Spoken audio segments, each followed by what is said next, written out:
नमस्कार विद्यार्थियों, मैं विकास जैन, सहायक आचार्य, राजकीय विधि महाविद्यालय कोटा। आप सबका राजकीय विधि महाविद्यालय कोटा के यूट्यूब चैनल पर पुनः हार्दिक स्वागत करता हूं। आज हम जैसा कि हम बात कर रहे थे भारतीय साक्षर अधिनियम 1872 की, इसमें आज हम बात करेंगे प्रज्यूम मतलब उपधारणा को भारतीय साक्षर अधिनियम में कहीं पे भी परिभाषित नहीं किया गया है। उपधारणा से तात्पर्य यही है कि किसी तथ्य के अस्तित्व का सकारात्मक एवं नकारात्मक अनुमान लगाना,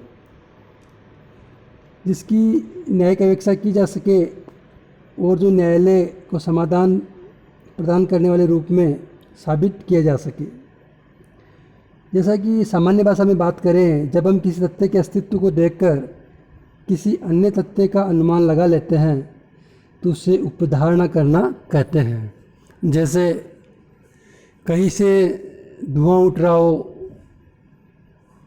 तो हम ये अनुमान करते हैं, उपधारणा करते हैं कि वहाँ पे आग लगी होगी, जब तक ये साबित नहीं हो जाता कि वहाँ आग नहीं लगी थी। तो प्रज्यूम करता है न्यायालय भी किसी तथ्य के बारे में। संक्षिप्त में कह सकते हैं कि बिना जांच या सबूत के सत्य मान लेना किसी तथ्य के अस्तित्व का, या फिर यह एक अनुमान है जो विपरीत साक्ष्य न मिलने पर किया जाता है।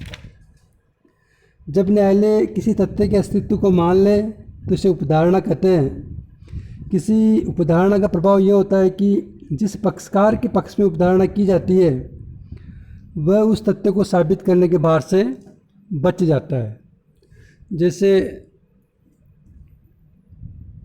किसी व्यक्ति ने कोई अपराध किया या नहीं किया, अपराध किया तो उसकी एफआईआर दर्ज होती है, चालान पेश होता है, तो न्यायालय में प्रोसिक्यूशन द्वारा इस बात को साबित करना होता है कि अमुक व्यक्ति ने अपराध किया है, तो न्यायालय द्वारा उसमें उपधारणा कर ली जाती है। ये कानून का नियम भी कि कानून ये मान के चलता है कि इस व्यक्ति ने अपराध नहीं किया है, लेकिन इसकी एक्सेप्शन हो गई। जैसे शरीर से संबंधित विरुद्ध अपराध है तो उसमें न्यायालय उपधारणा करता है कि इसने अपराध किया है,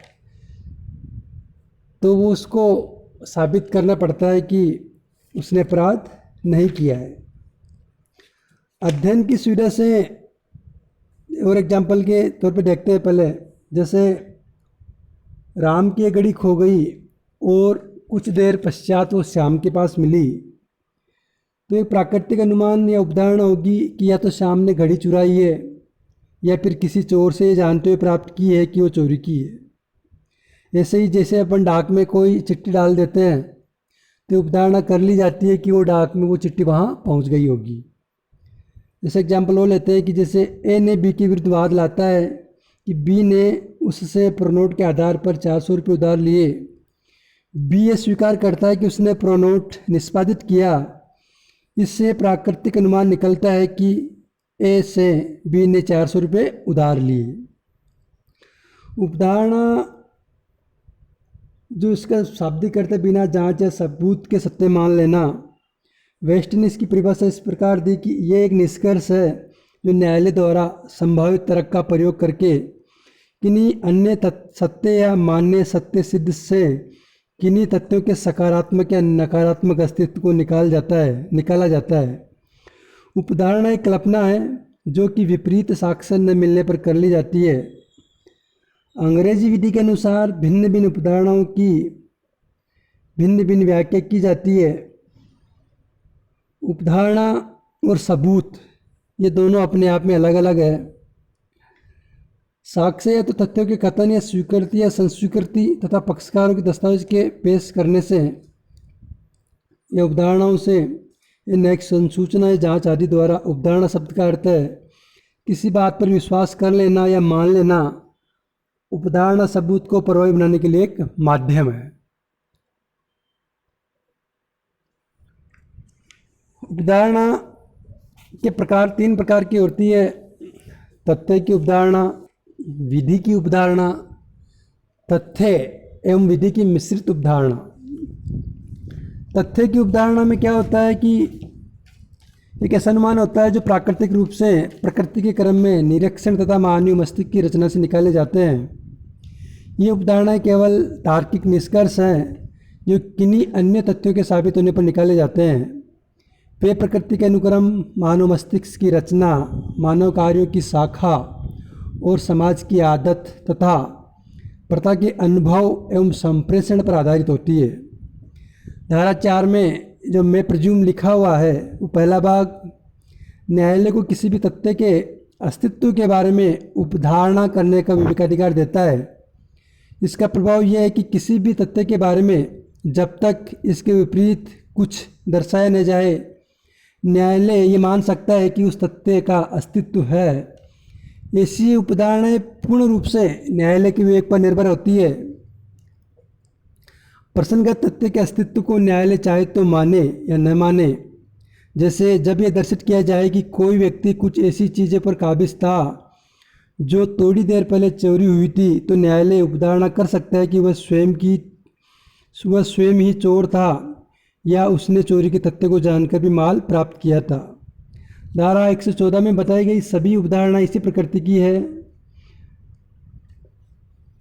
तथ्य की उपधारणाएं अनुज्ञेय उपधारणाएं हैं जिनके विषय में कहा गया है कि न्यायालय उपधारणा कर सकेगा। ये उपधारणाएं प्राय खंडनीय प्रकृति की होती है और भारतीय साक्ष्य अधिनियम की धारा 86, 87, 88 और 90 और 114 में किया गया है। उपधारणा की परिभाषा करते समय साथ ही जो उपधारणाएं हैं मैं प्रज्यूम में कुछ सेक्शन दिए हुए हैं इसमें, जो कि मैं प्रज्यूम की श्रेणी में आते हैं। जैसे धारा 86 विदेशी न्याय अभिलेखों की प्रमाणिक प्रतियों के बारे में उपधारणा कर लेगा न्यायालय। पुस्तकों, मानचित्रों और चार्टों के बारे में उपधारणा। तार संदेशों के बारे में उपधारणा। 30 वर्ष पुरानी दस्तावेजों के बारे में उपधारणा। न्यायालय द्वारा किन्हीं तथ्यों के अस्तित्व के बारे में उपधारणा।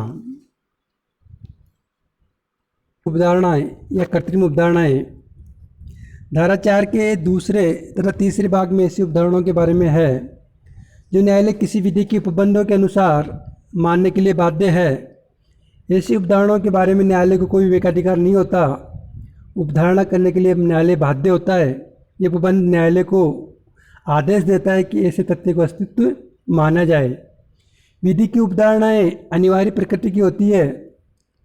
ये उपधारणाएं दो प्रकार की होती है, खंडनीय और एक निश्चयात्मक।